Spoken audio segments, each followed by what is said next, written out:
여러분은 초대교회라는 단어에 어떤 느낌을 받으십니까? 아마 대부분의 그리스도인들이 초대교회라는 단어에 굉장히 긍정적인 느낌을 받게 될 것입니다. 우리가 회복해야 할 교회의 모습이라고 생각을 하고 있죠. 성령이 충만했던 초대교회가 열심히 복음을 전했을 뿐만 아니라 유무상통, 즉 모든 물건을 서로 통용하고 자기 재물을 자기 것이라 주장하지 않고 함께 나누었던 이런 초대교회의 모습은 우리가 회복해야 할, 우리가 기억하는 아마 가장 아름다운 교회의 모습일 것입니다. 하지만 어제 읽었던 사도행전 5장의 그 아나니아와 삽비라의 사건처럼 초대교회 안에도 심각한 위기와 문제가 있었습니다. 사실 인간적인 관점에서는 아나니아와 삽비라 부부가 과연 하나님의 치심으로 같은 날 죽임을 당해야 할 만큼 과연 커다란 잘못을 저질렀는가에 대한 의문이 들 수가 있습니다. 왜 그렇겠습니까? 사실 우리도 그들과 다를 바가 없기 때문이죠. 하나님을 위해서 제가 이것을 하겠습니다, 이렇게 드리겠습니다, 헌신하겠습니다라는 결단을 하지만 그 우리의 스스로의 그 결단과 그 다짐들을 얼마나 우리가 여러 차례 바꾸었습니까? 만약 변심한 것이 문제라면, 마음을 바꾼 것이 문제라면 아마 우리 가운데서도 남아날 사람이 별로 없다는 것이죠. 그럼에도 불구하고 하나님께서 이들 부부를 치셨던 이유가 무엇입니까? 우리가 성경을 읽으면서 이런 내용을 생각해 볼 수가 있습니다. 아나니아와 삽비라 부부가 그 땅을 팔아서 교회에 헌금을 하려고 했던 그 근본적인 이유, 그 출발이 무엇 때문이었습니까? 아마 하나님을 향한 헌신이나 공동체를 사랑하는 마음으로 시작한 것이 아니었을 것입니다. 사도행전 4장의 말미에는 특별히 한 가지 사건을 기록하고 있었는데, 그 바나바가 땅을 팔아서 사도들 앞에 내놓았음을 먼저 기록하고 있죠. 아마 초대교회 안에 있던 많은 성도들이 이 바나바를 칭찬하고 인정하였을 것입니다. 그때 아나니아와 삽비라 부부에게 이런 마음이 들었겠죠. 바나바가 뭔데? 내가 그보다 못한 것이 무엇인데? 나도 그와 같이 또는 그보다 더 많은 헌금을 드리면 사람들이 나를 인정할까? 아마 하나님에 대한 헌신이 아니라 사람들과 또 바나바와 자신을 비교하는 가운데서 그 인간적인 자랑이 그 일의 시작이었을 수도 있다는 것이죠. 그렇기 때문에 아까운 마음이 드는 것입니다. 헌신으로 시작한 것이 아니라 성령께서 주셨던 그 감동으로 시작했던 일들이 아니라 인간적인 자랑이 그것이 출발이었기 때문에 이 정도는 조금 떼도 괜찮지 않을까? 바나바보다 조금 더 많이 하면 되지 않을까? 그런 비교와 생각들이 결국 그를 실패의 자리로 이끌었던 것이죠. 하지만 근본적인 것은 무엇이 잘못되었습니까? 그 출발, 그 마음이 이미 처음부터 잘못되었기 때문에 사실은 그가 변심을 했느냐 하지 않았느냐, 금액을 바꿨느냐는 사실 중요한 문제가 아니었다는 것이죠. 베드로가 이들의 행위에 대해서 무엇이라고 이야기했었습니까? 하나님을 속이고 성령님을 시험하는 것이라고 말합니다. 돈 얼마를 감췄느냐의 문제가 아니라, 하나님께서 그까지 돈 얼마가 필요해서가 아니라 이들 부부의 그 시작이 잘못되었던 것들, 하나님을 시험하였던 것들을 이야기하는 것이죠. 결국 그 회개할 기회를 저버렸을 때에 하나님께서 이들 부부를 치셨습니다. 하지만 우리가 기억해야 할 것이 무엇이냐? 만약 이 부부의 잘못된 헌신으로 인하여 하나님이 이들을 치시지 않았다면 어떤 일이 벌어졌겠습니까? 제2의 아나니아, 제3의 삽비라가 등장해서 초대교회가 자기 자랑이 난무하는 공동체로 변질돼 버리고 말았을 것입니다. 즉, 이 사건은 반드시 필요했다는 것이죠. 얼마만큼 드리는가가 중요한 것이 아니라 어떻게 드리는가, 어떤 마음으로 드리는가가 중요한 것을 우리에게 깨우쳐주는 사건이었습니다. 이처럼 초대교회가 이 1차적인 위기를 잘 넘겼지만 곧 이어서 등장하게 되는 오늘 본문의 사건은 사실 훨씬 더 심각한 문제였습니다. 아나니아와 삽비라가 죽은 이후에도 초대교회 안에 여전히 유무상통에 서로 나누고 섬기는 일들이 계속되었을 것입니다. 진정한 나눔이 분명히 그 안에 여전히 있었을 것입니다. 사도들을 통하여 표적과 기사가 나타나고 믿는 사람들이 생겼습니다. 하지만 무슨 문제가 생긴 것입니까? 우린 초대교회가 어떤 사람들로 채워져 있는지를 한번 생각해 볼 필요가 있습니다. 초대교회 그 상당수 인원이 오순절날 순례자로서 예루살렘에 왔다가 그 오순절날 그 성령 강림의 사건과 그 베드로의 설교를 통하여서 회심했던 사람들이었습니다. 그 사람들이 예수님이 언제 올 거라고 생각했겠어요? 예수님의 재림이 멀지 않았다고 대부분 생각했습니다. 그러므로 그 순례자로 왔던 그 사람들이 자기의 고향으로 돌아갈 수가 없는 것이죠. 우리가 한번 생각해 볼 필요가 있는 것이, 만약 내가 관광비자로 또는 어떤 다른 비자를 가지고 잠깐 시드니에 왔습니다.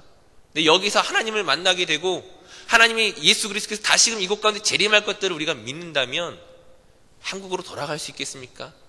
다른 곳으로 돌아갈 수 있겠습니까? 여기에 무조건 머물러 있어야 되는 거죠.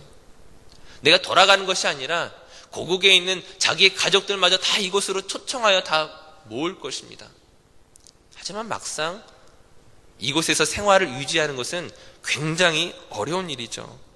헬라의 다른 지역에서 왔던 사람들이 이 새로운 터전 예루살렘의 자리를 잡는다는 것은 굉장히 힘든 일이었을 것입니다. 그 중에서도 힘들었던 사람들이 과연 누구이겠습니까? 성경 어려운 형편의 사람들을 이야기할 때 언제나 고아와 과부, 나그네를 언급합니다. 사회적 약자이죠. 분명히 초대교회가 이들을 돕는 것을 마땅하게 여겼고 또 바나바와 같이 자기의 재물들을 들여서 다른 이들을 섬길 수 있도록 이 모든 것들을 함께 하였지만 지금 재물의 많고 적고 모자람의 문제가 아니라 다른 문제가 생겼다는 것이죠. 헬라파 사람들만 가난한 사람들이 있는 것이 아니라 예루살렘에 있는 사람들, 히브리파 사람들 중에서도 가난하고 어려운 사람들이 있었습니다. 물론 그 숫자는 헬라파 사람들에 비하면 적은 숫자였겠죠. 하지만 이상하게도 그 교회의 구제 대상과 목록에서 헬라파 사람들이 자주 빠지게 되었다는 거예요. 헬라파 출신들의 과부들이 차별을 경험하는 일들이 많아지고 결국 그것이 교회 안에서 원망과 불평과 불신으로 이어지기 시작했습니다. 이 문제를 해결하는 것이 결코 쉽지 않았다는 것이죠. 아나니와 삽비라의 사건은 분명히 명백한 잘못된 동기와 잘못된 과정과 결과가 있었습니다. 하지만 지금 오늘 우리가 읽었던 사도행전 6장의 사건은 과연 누구의 잘못이라고 말할 수 있을까? 하나님께서 치셔야 한다면 누구를 치셔야 할까? 파악이 안 되는 문제라는 것이죠. 이것은 죄의 문제가 아니라 인간의 자연스러운 반응과 한계로 인해 일어났던 문제이기 때문입니다. 우리가 사람들 만나면 주로 어떤 것들을 물어보게 됩니까? 처음 만나는 사람들, 새롭게 알게 된 사람들에게 어떤 이야기를 합니까? 고향이 어디세요? 학교 어디 나오셨어요? 거기에 누구 알고 계세요? 혈연, 학연, 지연이라는 것이 부정적인 의미로만 사용할 수 없는 것이 그것이 우리 인간의 어떤 자연스러운 반응이기 때문입니다. 물론 혈연과 지연과 학연 이런 것들을 가지고 불법적인 이익에 결부되기 시작한다면 그것은 범죄이겠지만 그러나 나와 같은 어떤 연결고리를 가지고 있는 사람들에게 약간의 호의를 베푸는 것은 그것은 죄악이라고 볼 수가 없는 것이죠. 예를 들어서 예배 끝나고 함께 식사할 때에 같은 구역 식구들에게 국물 조금 더 퍼주고 고향 선후배에게 고기 하나 더 주었다고 그것이 심각한 문제이겠습니까? 충분히 그럴 수 있죠. 우리는 충분히 그럴 수 있다고 생각하는 것들이 어느덧 공동체 안에서는 서로를 나누는 이유가 될 수도 있다는 거예요. 별거 아닌 문제였음에도 불구하고 저 사람하고만 친하게 지내네. 저 사람만 챙겨주네. 나는 같은 고향이 아니어서 그런가. 별거 아니었던 문제가 어느덧 그 하나된 공동체를 갈등을 조장하고 위기를 만들 수가 있다는 것입니다. 베드로를 비롯하여 예수님의 제자들이 이 문제를 해결하기가 참 쉽지 않았을 것 같습니다. 이것은 아나니와 삽비라처럼 누가 죽으면 해결되는 문제가 아니라 또 다른 방법들이 필요했는데 이것을 그대로 나누면 교회는 깨어지게 되어 있다는 것이죠. 사도의 문제의 심각성을 알고서 모든 제자들을 모읍니다. 그리고 내놓은 해결 방안이 무엇입니까? 오늘 본문 3절과 4절 말씀을 한번 같이 읽도록 하겠습니다. 본문 3절과 4절 말씀 함께 읽겠습니다. 형제들아, 너희 가운데서 성령과 지혜가 충만하여 칭찬받는 사람 7을 택하라. 우리가 이 일을 그들에게 맡기고 우리는 오로지 기도하는 일과 말씀 사역에 힘쓰리라 하니. 아멘. 사도들이 내놓은 해결 방안은 자신들이 구제하는 일에서 빠지고 기도하는 일과 말씀 사역에 힘쓰고 다른 7명의 사람들을 통하여 성령과 지혜가 충만한 그 사람들로 새롭게 이 일들을 맡기겠다는 것이었습니다. 참 재미있는 것은 이렇게 세워진 7명의 명단이 5절에 나와 있는데 이들 모두가 헬라인이라는 거예요. 그 결과가 무엇이었습니까? 7절 말씀해 보시게 되면 하나님의 말씀이 점점 왕성하여 예루살렘에 있는 제자의 수가 더 심히 많아지고 허다한 제사장의 무리도 이 도에 복종하니라. 사도들이 이 일에서 빠지고 헬라파 사람들로 이 모든 일들을 맡겼는데 그 교회의 위기와 갈등이 오히려 그 부흥과 성장으로 바뀌었던 것입니다. 우린 초대교회가 이 문제를 해결했던 방식에서 어떤 것들을 배울 수가 있습니까? 교회 안의 갈등과 그 위기가 당연히 있을 수 있는데 그것을 어떻게 넘어서서 하나됨을 이룰 수가 있겠습니까? 그 하나됨을 이루는 첫 번째는 우리가 첫 번째로 생각해야 할 것은 앞서 이야기했던 것처럼 히브리파 사람들이 이 모든 일들에서 빠졌다는 것입니다. 사실 팔은 안으로 굽는 것이 당연한 것인 것처럼 아마 사도들에게 있어서도 자신들도 알게 모르게 헬라파 그리스도인들에게 불공정하게 대했던 것들을 인정했습니다. 그렇기 때문에 이 일들에서 그들이 완전히 빠졌다는 것이죠. 새롭게 7명을 선출하면서 헬라파 그리스도인들에게 이 모든 일들을 맡겼던 것입니다. 이것이 참으로 지혜로웠던 이유가 무엇이냐면은 만약에 히브리파 사람들 몇 명, 헬라파 사람들 몇 명 이렇게 나뉘어져 있었다면 어떻게 됐을까요? 문제를 해결하기는커녕 오히려 더 큰 문제를 야기했을 것입니다.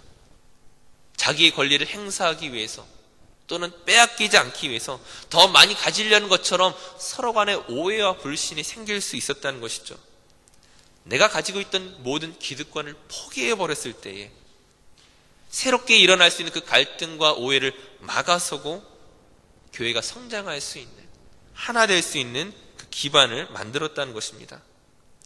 하나됨을 이루는 두 번째는 사도들이 기도하는 일과 말씀 사역에 힘썼다는 것이죠. 그렇다면 이전에 사도들과 그 제자들이 말씀 사역에 힘쓰지 않았습니까? 기도하는 일에 힘쓰지 않았습니까? 그렇게 생각할 수가 없겠죠. 물론 그들에게 맡겨진 여러 가지 직무로 인하여 힘들었을 수 있지만 말씀과 그 기도 사역에 열심히 했었음에도 불구하고 다시 한번 이렇게 이야기할 수 있는 것은 그동안에 구제하고 해왔던 그 모든 직무들이 수많은 오해를 만드는 것으로 인하여 말씀이 말씀되지 못하게 하고 기도가 기도되지 못하게 하는 문제를 일으켰었기 때문입니다. 이것이 무엇이냐면 아무리 좋은 말씀이라 할지라도 다른 문제에 걸리게 되면 그것이 말씀으로 들리지 않는다는 거예요. 그 구제하는 일에서 그 순수에서 빠졌던 그 과부가 사도의 말씀을 들으면서 아멘이라고 할 수가 있겠습니까?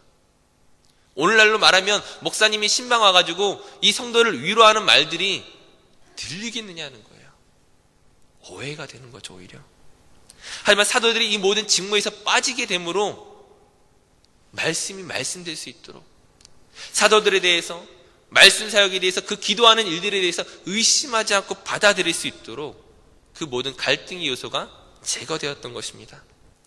그럴 때 교회가 하나 되어지고 부흥하기 시작한 것이죠. 오늘 말씀의 결론을 맺게 되면은 교회의 위기는 우리가 생각하는 어떤 도덕적 타락이나 심각한 재정의 문제와 어떤 범죄로 시작되는 것이 아닙니다. 아나니아와 삽비라의 사건처럼 도덕적으로 보면 문제가 없지만 하나님과 상관없는 우리의 열심, 성령의 감동이 아닌 인간적인 자랑과 생각으로 시작했던 우리의 헌신이 교회를 위기 가운데 빠뜨리게 됩니다. 헬라파 과부들이 그 구제에서 그 불이익을 경험했던 것처럼 사실은 그것이 그들을 피해를 주고 그들을 분리시키기 위한 어떤 목적이 아니었음에도 불구하고 인간의 자연스러운 그 반응과 성품과 한계들이 교회를 위기 가운데로 만들었었습니다. 즉 교회를 어렵게 만들고 공동체를 깨트리는 그 수많은 일들이 우리 안에서 끊임없이 솟아나오고 있다는 것이죠. 그러나 언제나 문제의 해결은 인간적인 방법이 아니라 하나님이 하시는 일들을 소망하고 바라보는 것입니다. 말씀을 바르게 전하고 주신 직분을 온전히 감당할 때에 교회는 바르게 성장할 수 있다는 것이죠. 이 일을 위해서 우리가 기도하는 것이고 성령께서 우리를 붙들어 주실 것들을 소망하는 것입니다. 바라기는 오늘 하루, 다시 한번 오늘 하루의 삶을 시작하실 때에 내게 주신 직분을 잘 감당할 수 있도록 성령의 임재와 도우심과 함께 하심을 구하시기 바랍니다. 나에게 친숙한 사람, 나에게 편리한 것들에 쉽게 마음을 빼앗기지 마시고 때로는 불편한 일에 동참하시고 사랑과 섬김으로 그 모든 주어진 일들을 감당할 때에 우리의 영혼이 풍성해지고 교회가 성장하게 될 줄로 믿습니다. 이 모든 일들이 아름답게 쓰임받는 저 우리 모두 성도들 되시기를 간절히 축원합니다. 기도하시겠습니다.